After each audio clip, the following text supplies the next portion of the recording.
پھر اس ایمان کو تقویت پہنچانے اللہ سے جڑنے کے لیے نماز ہے کہ نماز پہلی امتوں کو 2 نمازیں، ہمیں 5. پہلی امتوں کی مسجد کوئی نہیں، ہماری مسجد.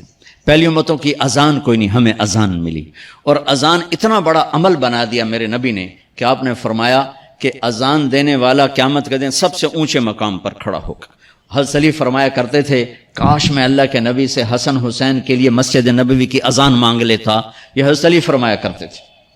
اور جنگ قادسیہ میں مؤذن زخمی ہو گیا تو اذان دینے کے شوق میں سردار آپس میں الجھ گئے، کہتا میں دوں گا، کہتا میں دوں گا. پھر قرعہ اندازی ہوئی، جس کا نام نکلا اس نے اذان دی.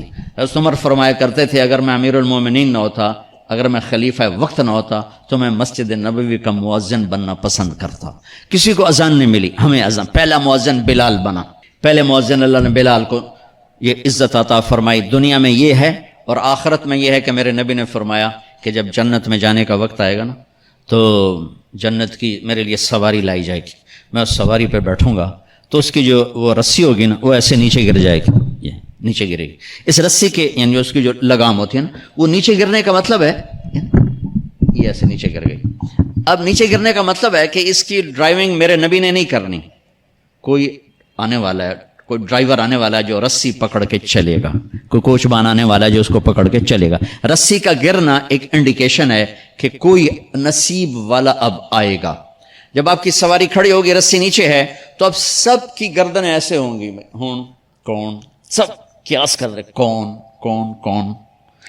اللہ کی طرف سے اعلان ہوگا بلال کو بلایا جائے. بلال بلال تو بلال آپ کی سواری کی لگام پکڑیں گے اور آپ نے فرمایا کہ سب سے پہلے میں جنت میں جاؤں گا اور بلال میرے ساتھ ہوگا، میری سواری کی لگام پکڑے ہو جائے گا. تو ہمیں اذان ملی، کسی امت کو اذان نہیں ملی. ہمیں 5 نمازیں ملی، کسی امت کو نمازیں نہیں. 2 نمازیں، ایک فجر کی 2 رکعت، عصر کی 2 رکعت. باجماعت نہیں، ان کو اپنی کتاب یاد نہیں، ہمیں قرآن یاد ہے. میرے مدرسے میں ایک بچہ اب ماشاءاللہ امریکہ میں وہ پڑھا رہا ہے، اس نے 30 دن میں قرآن یاد کیا. صبح یاد کرتا تھا، شام کو تراویح میں سناتا تھا. میرے مدرسے کا بچہ ہے، صبح بیٹھ کے مغرب تک پورا ہے سپارہ یاد کر کے اور عشاء کو تراویح میں سنا دیتا تھا. اللہ نے ہمیں ایسا قرآن دے دیا کہ 1 مہینے میں بھی یاد ہو جاتا ہے. 3 دن میں بھی ایک بزرگ نے یاد کیا، 3 دن میں قرآن یاد کیا. اللہ نے ہمیں قرآن کی دولت عطا فرمائی. پڑھنے کے لیے 5 نمازیں عطا فرمائی، تہجد کی نماز عطا فرمائی، اوابین کی نماز دی، اشراق کی نماز دی، چاشت کی نماز دی. نماز کے کتنے دروازے کھول دیے. اور میرے نبی کی آخری نصیحت تھی میری امت نماز نہ چھوڑنا، نماز نہ چھوڑنا، نماز نہ چھوڑ. اور اس 14 صدی میں کوئی موقع ہے نماز چھوڑنے کا تو وہ میرے نبی کے نواسے کی کربلا کا ہے کہ جب ظلم بھی انتہا پر تھا اور مظلوم بھی اپنی آخری حدوں پر تھا اور کائنات نے نہ ایسا ظلم دیکھا، نہ ایسے مظلوم دیکھے، نہ ایسی پاکیزہ ہستیاں دیکھی، نہ ایسے درندے دیکھے.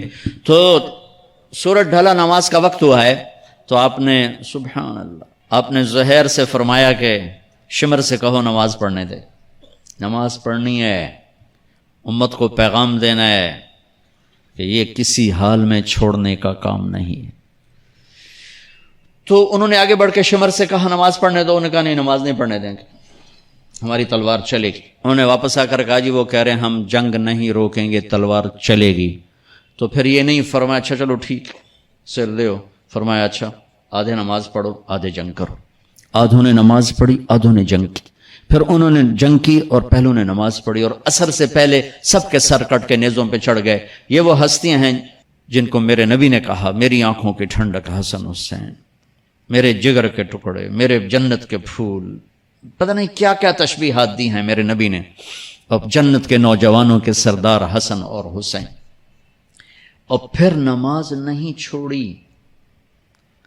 ان کو جنت کی بشارت و ماں کے دودھ پیتے مل گئی تھی، کربلا کی وجہ سے نہیں ملی سرداری ان کو. وہ تو ان کے سر کا صحرا ہے الگ. ان کو سرداری جنت کے ملی ماں کا دودھ پیتے ہوئے کہ جنت کے نوجوانوں کے سردار ہیں حسن اور حسین. نماز نہیں چھوڑی. میرے عزیزو نماز نہ چھوڑو. اللہ کا شکر ہے میں آپ بچوں کو دیکھ کے مجھے اپنا کالج کا دور یاد آ رہا ہے. ہمارے دور میں ایک نعیم الدین صاحب گورنمنٹ کالج لاہور میں تبلیغ کا کام کرتے تھے اور وہ اکیلے ہی نماز پڑھتے تھے، کوئی نمازی نہیں ہوتا تھا. اور کسی لڑکے کی داڑھی نہیں تھی، کسی لڑکے سوا سے ایک نعیم الدین. اب ہر کالج میں جائے داڑھیوں والے بچے نظر آتے ہیں، ٹوپیوں والے بچے نظر آتے ہیں. کوئی لڑکی کے سر پہ دوپٹہ نہیں ہوتا تھا، کوئی ایجوکیشن تھی. اب لمز جیسی یونیورسٹی میں بھی لڑکیاں پورے برقعے میں ہوتی ہیں، حجاب میں ہوتی ہیں، نقاب میں ہوتی ہیں. جہاں برائی کا گراف اوپر گیا تو نیکی کا بھی اوپر گیا. جہاں برائی کا لیول اگر بڑھا ہے تو نیکی کا لیول بھی بڑا ہے. اتنا بڑا میری نسل کا مجمع اللہ کی بات سن رہا ہے، یہ اس دور میں کوئی تصور نہیں کر سکتا تھا.